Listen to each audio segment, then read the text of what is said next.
അസ്സലാമു അലൈക്കും വറഹ്മത്തുള്ളാഹി വബറകാതുഹു. ഈ ഒരു ക്ലിപ്പും ഈ ഒരു വോയിസും ടെക്സ്റ്റും കുറേ കാലമായി ഇങ്ങനെ ഓടും. ഇത് പറയണ്ടെന്ന് കരുതി കുത്തിരുന്നതാണ്. ഇതിൻ്റെ യാഥാർത്ഥ്യം എന്താണ്? അതായത് നമ്മുടെ നേതാക്കളും അവരും തമ്മിൽ ചർച്ച ചെയ്ത് ഒരു തീരുമാനത്തിലെത്തി. ഹക്കീം ഫൈസിയെ മാറ്റുക. ഹക്കീം ഫൈസിയുമായി ബന്ധപ്പെട്ട ഒരു സംവിധാനത്തിനും ഇനി സമസ്ത തയ്യാറല്ല. അങ്ങനെ തീരുമാനിച്ചു കഴിഞ്ഞ് ആ തീരുമാനം നടപ്പാക്കാനും തീരുമാനിച്ചു. എന്നാൽ പകരം ആരെ വെക്കും എന്നുള്ള ചർച്ച വന്നു. പകരം തത്വത്തിൽ രണ്ടു കൂട്ടർക്കും സമ്മതനായ ഒരാളെ, ഇതിപ്പം എന്തു വന്നാലും പാടില്ല, ഞാൻ പറയാനുള്ളത് പറയണം. രണ്ടു കൂട്ടർക്കും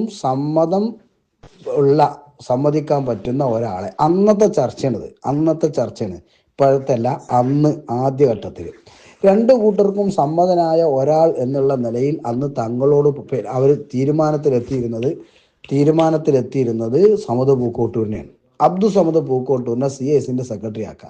അന്ന് സമദ് പൂക്കോട്ടൂർ സജീവമായിട്ട് എവിടേക്കുണ്ടായിരുന്നോ ഇല്ല, മൂപ്പര് സമസ്തയുടെ കൂടെ തന്നെയായിരുന്നു താനും.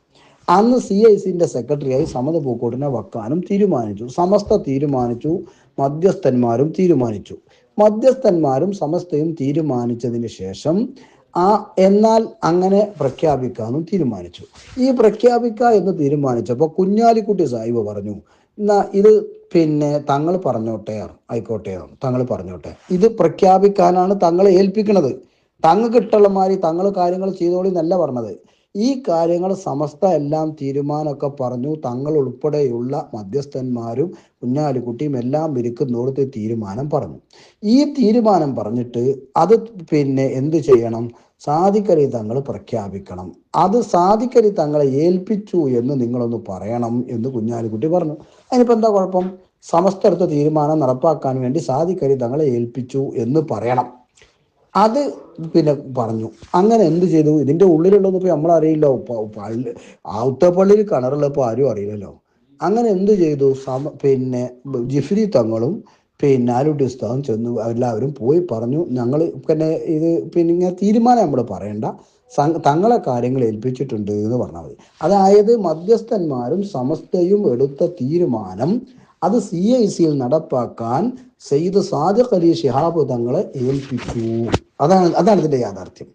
എന്താണ് ആ തീരുമാനം ഇതാണ്: CACയുടെ സെക്രട്ടറി സ്ഥാനത്തിൽ നിന്ന് ഹക്കീം ഫൈസി ആദർശിനെ ഒഴിവാക്കാനും രണ്ടു കൂട്ടർക്കും ഒരു സമ്മതൻ എന്നുള്ള നിലയിൽ സമദ് പൂക്കോട്ടൂരിനെ CACന്റെ ജനറൽ സെക്രട്ടറി ആക്കാൻ വേണ്ടിയിട്ടുമാണ് ഏൽപ്പിക്കുന്നത്.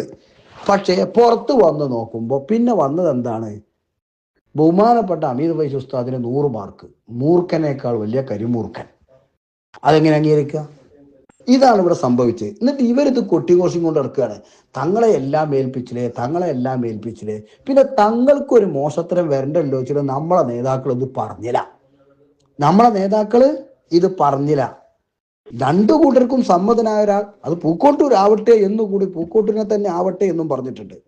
ഇതൊന്നും ഇപ്പോൾ പുറത്തു വിടാത്ത എന്തെന്ന് വെച്ചാൽ, ഇങ്ങനെ ഒന്നും പരിക്ക് അവർക്ക് ആർക്കും ഏൽക്കണ്ട. ഇതിലിങ്ങനെ കുറേ വിഷയങ്ങൾ വേറെയുണ്ട്. ആർക്കും ഒരു പരിക്ക് ഏൽക്കണ്ട, അതെങ്കിലും നേരായി പോട്ടെ വെച്ചിട്ട് പറയും. എത്രയും അത് കാത്തിരിക്കണം. എന്നിട്ട് ഓരോ ഗ്രൂപ്പിനും കുത്തിത്തിരിപ്പേറ്റ് നടക്കുക. തങ്ങളെയെല്ലാം ഏൽപ്പിച്ച് എന്തിനാ? സമസ്ത എടുത്ത ഈ തീരുമാനങ്ങൾ നടപ്പാക്കാൻ ഏൽപ്പിക്കണം. നിങ്ങൾ തങ്ങളെ ഏൽപ്പിച്ചു എന്ന് പറഞ്ഞാൽ മതി. തീരുമാനം നമ്മളിപ്പോൾ അങ്ങനെ പറയണ്ടെന്ന് സാക്ഷാൽ കുഞ്ഞാലിക്കുട്ടി പറഞ്ഞതാണ്. നമ്മളെ നേതാക്കൾ അവിടെയും താന്നു കൊടുത്തു. അങ്ങനെ ആയിക്കോട്ടെ, എന്നാ ക്രെഡിറ്റ് തങ്ങൾ കിട്ടുകയാണെങ്കിൽ കിട്ടിക്കോട്ടെ, നമുക്കാരും ക്രെഡിറ്റ് ഉണ്ടല്ലോ. അത് ചിന്തിച്ചിട്ടല്ല, അങ്ങനെ ആയിക്കോട്ടെ, തങ്ങൾ പറയട്ടെ ആയിരുന്നു. പക്ഷെ പുറത്ത് വന്ന എന്താ? ബഹുമാനപ്പെട്ട അമീദ് ഫൈസി പറഞ്ഞ അതേപോലെ മൂർഖനേക്കാൾ വലിയ കരിമൂർഖന് വന്നു. അംഗീകരിക്കാൻ കഴിയില്ല. സമസ്ത എടുത്ത തീരുമാനം അത് നടപ്പാക്കാനാണ് തങ്ങളെ ഏൽപ്പിച്ചത്. മനസ്സിലായി നിങ്ങൾക്ക്? സമസ്ത എടുത്ത് എല്ലാ മധ്യസ്ഥന്മാർ കൂടി അംഗീകരിച്ച തീരുമാനം നടപ്പാക്കാനാണ് ഏൽപ്പിച്ചത്. അതല്ല നടപ്പായത്. അതന്നെയാണ് പുറത്തു വന്നത്. പിന്നെ എന്താ പരസ്യമായിട്ട് പറയാത്തതിന്റെ കാരണം ഇതാണ്.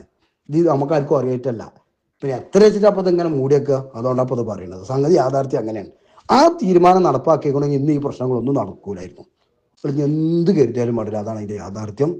വല്ലാഹു അഅലം ബിസ്സവാബ്.